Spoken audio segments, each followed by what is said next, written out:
Title: She lost her job after saving life of injured hiker. Next day, 2 helicopters hovered outside her home. The early morning sun spilled over the dusty Texas horizon, casting gold on the quiet countryside. At a small clinic on the edge of town, Nurse Elena was ending her shift. She was only 26, but the fatigue in her eyes looked older.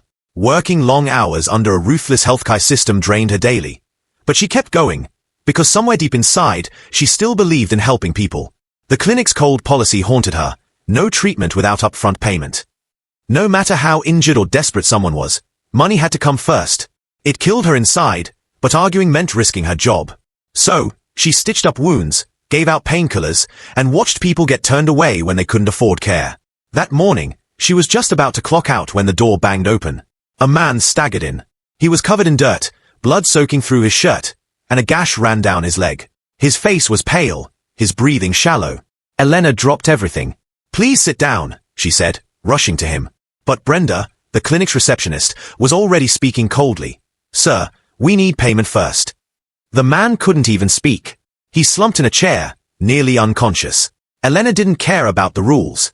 She grabbed a wheelchair and wheeled him into the emergency room herself.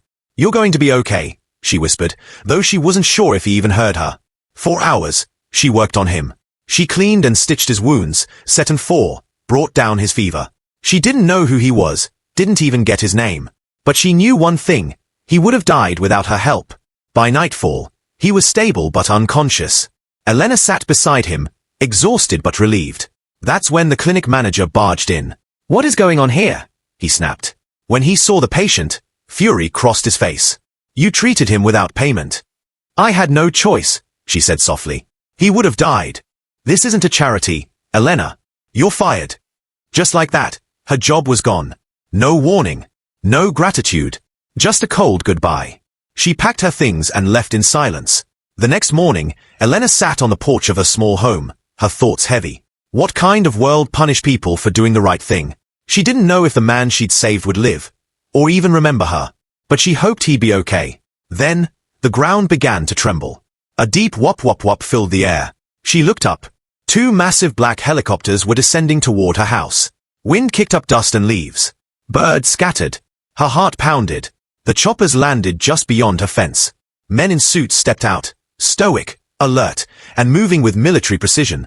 From the second helicopter stepped a tall man in a charcoal gray suit. It was him, the man she had saved. He looked nothing like the broken hiker from yesterday. Now he was powerful, commanding, and clean-shaven. The scars were gone, his posture confident. His sharp blue eyes locked onto hers. He walked straight toward her. "Elena," he said with a smile that was both warm and dangerous. "We need to talk." Inside her house, they sat across from each other. His guards stood outside. Silence filled the room. "I'm sorry I didn't introduce myself earlier," he said. "My name is Michel Dorien." Elena blinked. That name sounded familiar. He noticed. "I'm not surprised. My name isn't used in public very often.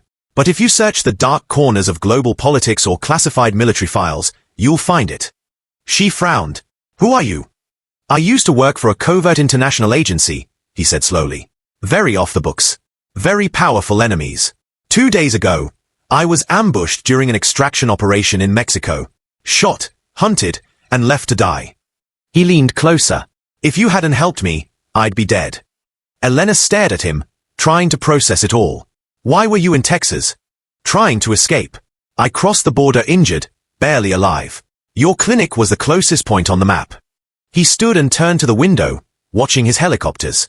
"What you did, it cost you your job, but it saved a lot more than just me." Elena stood too, voice trembling. "Why are you here?" He turned. "To repay the debt." She opened her mouth to speak, but he raised a hand. "Not with money, with a purpose." That evening, they flew together in one of the helicopters, away from the dusty countryside, toward a massive private facility hidden deep in the Colorado mountains. Inside was a world Elena had never seen. High-tech labs, underground vaults, secured rooms with screens showing global threats and real-time satellite feeds. "This," Michel said, walking beside her, "is a private humanitarian intelligence unit. We don't work for governments. We act where others can't. We rescue doctors in war zones. We stop bioweapons before they reach cities. We go where the system fails." He paused. "And we need someone like you." Elena's breath caught. "Me?" You saved me when you had no reason to. That's what this team is built on. Heart, courage, doing the right thing even when it's hard. She looked around, people moving with purpose, files marked classified, and a digital map showing crises around the globe. She thought of the clinic, the rules, the dismissal, and then she looked at Michelle. Yes, she said quietly. I'm in.